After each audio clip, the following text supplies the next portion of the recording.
run through for a very short, about 10 minutes before we invite our student speakers to speak on you about their student experiences with mechanical engineering. So as you have seen,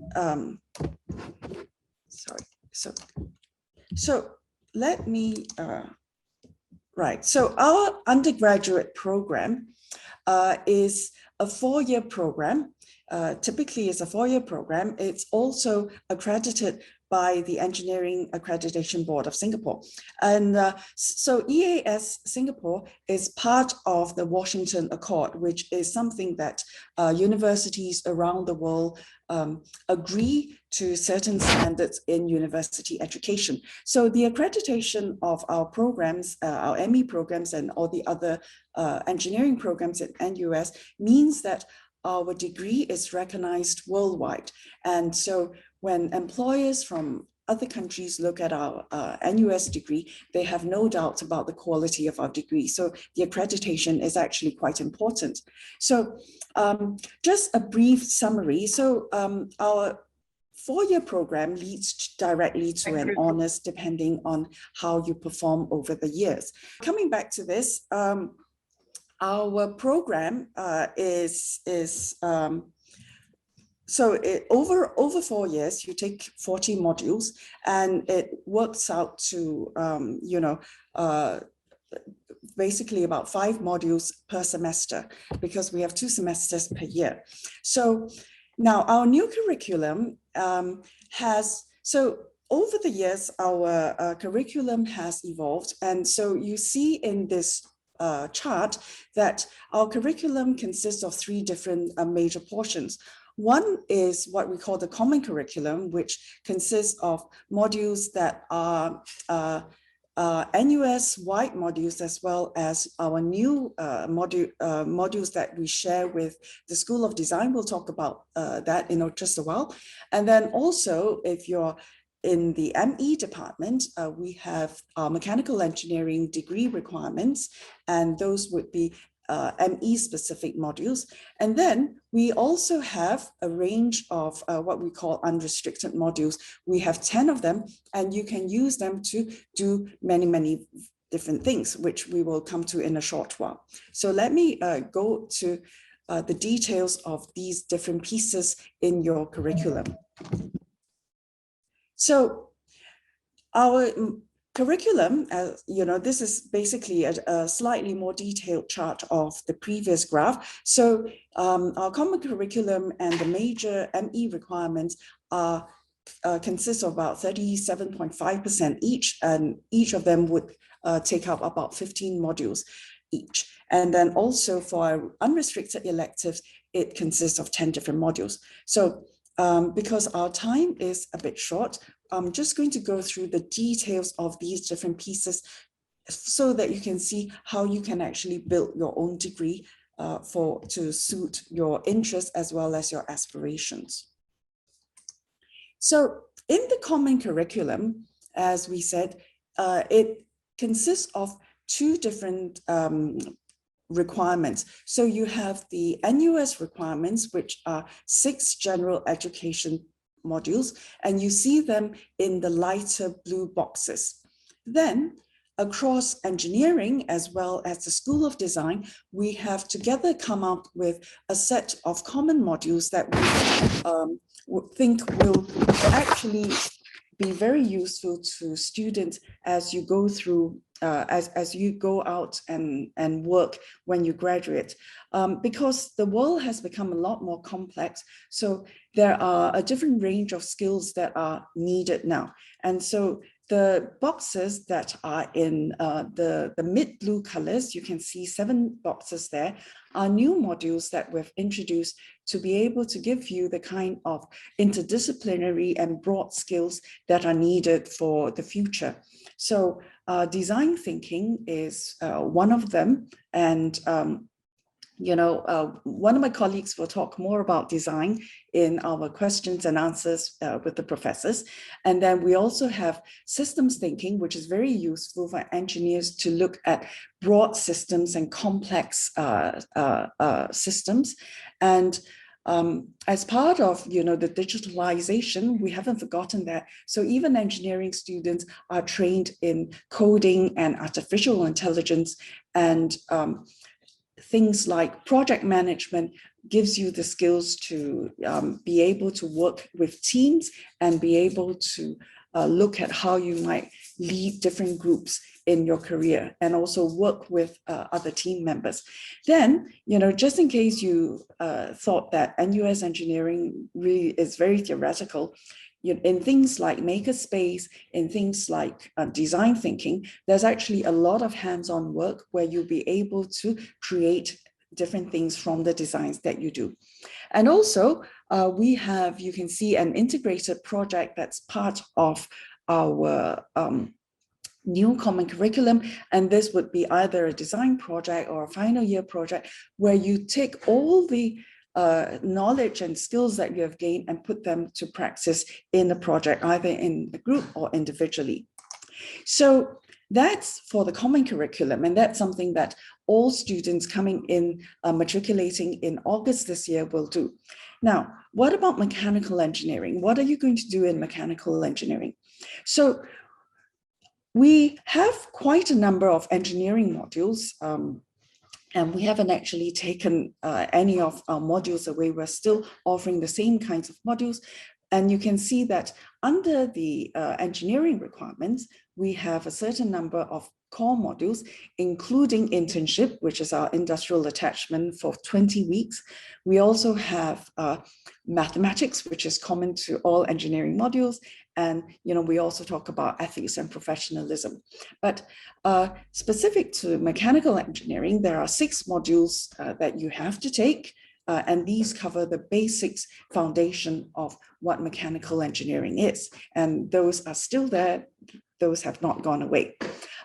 What you are given more flexibility to choose now are the electives. So now you have to choose at least one mechanical engineering elective in order to cover the mechanical engineering degree requirements. However, you can also do more mechanical engineering electives under the unrestricted modules. So basically, in unrestricted modules, you can do anything that you want. And so some of the suggestions we have are up on the screen. So as I said, if you're interested to hone your technical abilities in mechanical engineering, you can take a wide range of technical electives offered in mechanical engineering. However, if you want to be more specific, you can choose to do a specialization. We have 4 specializations up there.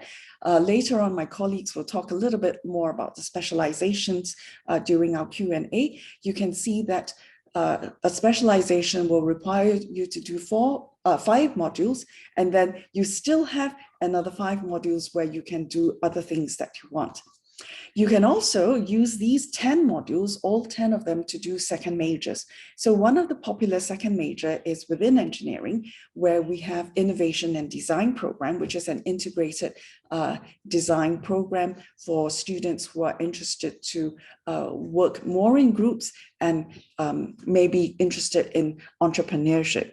Other popular second majors are also management, and in some cases, you can even think about information systems and so on. Now then, a less onerous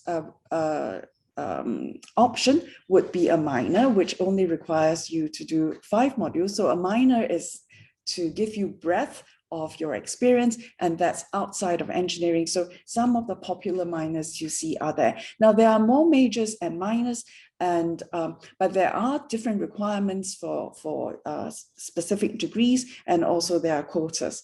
So so this is in a nutshell the kinds of new things that you can do. And so you can see that you can build your own degree in various ways. So if, for example, you're interested in aviation, in the middle here, you can, use 5 modules to do a specialization, and then you still have other space for electives. If you want to do a second major in management, this is something you do in the second column. And so you can even do 2 specializations if you wanted to, because each specialization is 5 modules, or you can do a specialization and a minor, something like that, okay? And then later, we can talk about when you can choose this and so on in our Q&A. So just to round up, we have made tremendous progress in our engineering education, not just in mechanical engineering, but NUS overall. And in fact, our education and is actually recognized by external parties as being one of the top in the world. So you can see that in a few years ago, MIT actually commissioned a study of worldwide universities. And so in the study, NUS engineering is listed as one of the top 10 leaders in engineering education. So this is just education alone, which of course affects you. And overall, we are very well regarded by our peers around the world. And you can see that, we come up very high in a lot of the world rankings. So in order not to take up the time from our students, I'm just going to hand over the time directly to Ying, who is going to share with us her experiences. So Ying, please take it away. Yeah, so just do a short introduction of myself. Sorry. Okay, yeah. So hi, I'm Ying. So I'm a year 4 mechanical engineering student, and I also have a second major in innovation and design. So I stayed in hall in my first 2 years. So I was in SHUS, and I also joined NUS Mech as part of my summer orientation activity, and also part of the Treehouse committee, and also embarked on a student exchange program to Loughborough University in the UK when I was in year 3. Yeah, so in a nutshell, I think hall life is really gives you an opportunity to try new things. So like I also tried out soccer, floorball, but I never actually had any experience in that apart from playing hockey in JC. And I believe that this being in the hall actually gives you like community whereby you can exchange ideas and then join new things. And there are a wide range of things you can choose from, ranging from sports. There's a lot of new sports you can choose from, like football, handball, and there are a lot of cultural activities as well. Like there's like Gaya, there's even like DJ mixing as well. And there are also a lot of weekly blog events. So I think it's very important because like especially under this in this pandemic, it's really hard to meet people offline.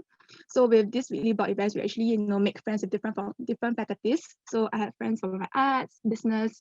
So it really broadens your worldview. So you're not just restricted to just engineering itself. And okay, and then for the hall culture itself, they are very supportive. So like if you see the picture, there's like a whole week of like free McDonald's breakfast, pizza, and then so like the whole week we were all just enjoying our lives.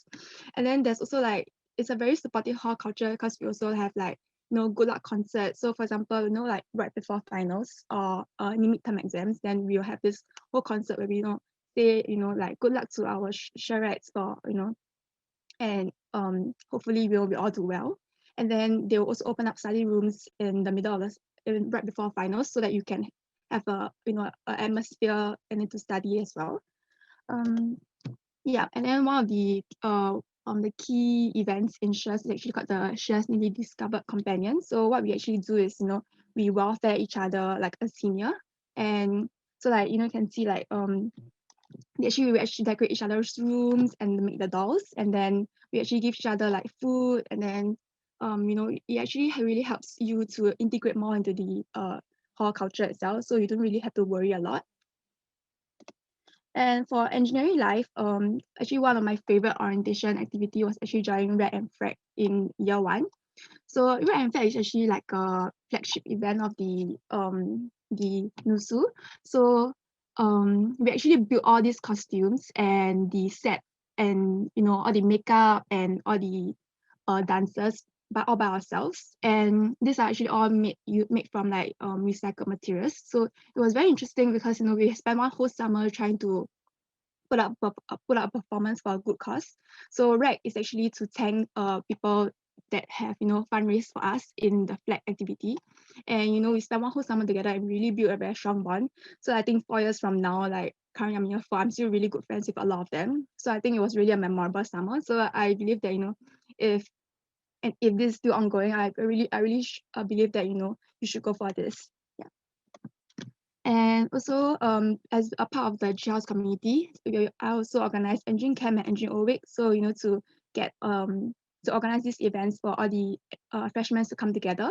And I think this is really a good platform for you to meet new people. So not just from my Mech Eng itself, because like different engineering faculties from biomedical, computer engineering, like everyone will come together and then we all have fun and get to know each other. And also it's also good to know where are all the the places are, because engineering is actually quite big. Yeah. Then apart from that, in year 3, I also did an internship with Dyson. So I was actually a manufacturing engineering intern. So I was given actually full autonomy to do projects on my own. And then so I work on projects such as to generate cost savings for the company. And I work with like different colleagues from different places, and also was able to present to upper management. And actually, I'm very thankful for to the engineering faculty for actually giving me this opportunity. And I think they also have a very strong career support system, because back then when I was applying, I actually went to the career advisor, and they actually give me really good information from like the resume and how to tackle the interviews. And they were actually really supportive throughout the whole process itself. Yeah, and then I think I would like to end off with like this quote that I think really summarizes my whole year 4 journey, the 4 years journey. Yeah, so you can't actually connect the dots looking forward. You can only connect them backwards. So you have to trust that the dots will connect in the future. So I think when I was in year 1, I was actually really lost as well. But then I think slowly throughout the way, and then when I'm looking back when I'm in year 4 now, I realized that things were actually really where it was meant to be. And that we just have to trust that everything that we made and the choice that we did was actually all sum up our whole journey together. Yeah, so thank you. Thanks so much, Ying Ying. So Ying Ying will stay on in our Q&A in the No Adults in the Room breakout room later on at 11. So you can ask her questions about her internship and all her other experiences. So our second student speaker in this main session is Yichun. So he's going to share more about his experiences right now.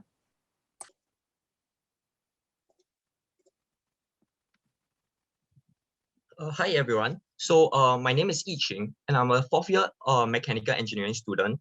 At the same time, I also have a second major in computer science. So like Ying Ying, I will be sharing with you a rough timeline of what I experienced in NUS to show you the possibilities in NUS and what you can expect to do when you join the NUS family. So without further ado, let me begin. So when I was in year 1, I stayed at a residential college called the College of Alice and Peter Tan. So over there, like Ying Ying, I took part in a lot of programs and sports. So for instance, I was part of the table tennis team representing CAP at the inter-college game. I also took part in Chinese chess, and the photo in the middle is a formal dinner that takes place once annually. So these are some of the things that I took part in CAP, and these really form a very huge part of my memories for my year 1. So because the theme of CAP centers around community engagement, we also believe in engaging foreign communities. So we also had this STEEL program. So STEEL is basically an educational trip. There are NUS-wide ones, and there are also college-specific ones. I had the opportunity to take part in this CAP STEEL Myanmar, where I went for about a 2 weeks short trip to Myanmar and explore the local cultures. So the photo on the left here is the Sritagong Pagoda. So I think it was where Aung San Suu Kyi had some protests last time over here. So I also had the chance to interact with a lot of locals there. For instance, some fishermen on their local fishing practices, as well as plucking fresh produce at a resort where the chefs will help cook some of the local delicacies for us. So this was largely my year 1, and it was a very fun experience for myself. So moving on to my year 2. So this is actually one of the highlights of my university life. Because NUS has wide connections with overseas partner, I've had the opportunity to go on a exchange program to Imperial College London. This was a year-long exchange program. Most exchanges are half a year or 1 semester. So Imperial is one of the few schools that offer a 1-year exchange program with NUS. So I think in Imperial, I made a lot of friends from overseas as well. Like there's this German guy, he's an Asian living in Germany, as well as a Hong Kong friend. So these are very unique experiences that NUS has offered me through exchange programs. So these are some of the classes I took at Imperial. So I had to design a miniature car and with the help of SolidWorks. And the photo on the bottom right shows a mechatronics class in which we are trying to design logic gates and stuff like that. And here is an electric generator at Imperial. So apparently they generate a portion of their electrical supply. So I've had the opportunity to visit some of these facilities over there as well. So moving on, here are some of the food in UK. So I think in exchange, right, it's actually a good opportunity for you to be independent, because like sometimes when you're exchange, right, the prices of food there are very high, and sometimes you want to save the money on travel instead of on things like sustenance. So you actually have to cook for yourself, unlike in the case where you stay even in residential colleges or halls in NUS. So yeah, here is just like I had to prepare my meals over there. So it's a great chance for me to learn to be independent. Yeah, I also met up with a lot of my friends who are also from NUS and went to the UK for exchange like I did. So yeah, and then so this is also the very exciting part about my exchange. I have had the opportunity to visit several places in Europe, and yeah, so some of them are like Germany, Milan, as well as in Bulgaria, where I skied the first time in my life. So unfortunately, this exchange was suspended halfway because of the COVID pandemic that was happening globally. But nevertheless, I was very appreciative of this opportunity that NUS gave me to go for exchange, which although was disrupted, I still had enjoyed myself a lot. So moving on, after my exchange, I returned back to CAP, and then I continued to stay there for another year. So in CAP, I took part in table tennis. This time around, I challenged myself. I took part in vertical marathon, where I had to climb the stairs as part of this exercise. Over there, I also took part in a mentorship program where I mentored children values. Like this is shown on the photo on the right. So yeah, this is just what happened actually this past academic year. Moving on, I'm in my year 4. So I also signed up for this NUS Overseas College, called NOC in short. So it's with Shenzhen. This is basically an internship program that NUS has with overseas partnering countries. And then where students will intern at a startup for a specified duration, like 1 semester or 1 year. So now with the COVID situation, I might not be able to travel there physically, but it's still a very, I think it will still be an insightful and eye-opening experience to work in an overseas firm, although remotely. So yeah, this will be, this overall is my rough timeline of what I'm doing in NUS, and I hope this shows you what are the possibilities in NUS. Thank you. Thank you so much, Yichin. The students, I know it's been a bit breathless for us because the time given is very short. I want to thank you all for spending this time with us. And, you know, all of you, we really look forward to seeing you on campus, you know, in real life quite soon. And let's continue the conversation another time. Bye, everyone.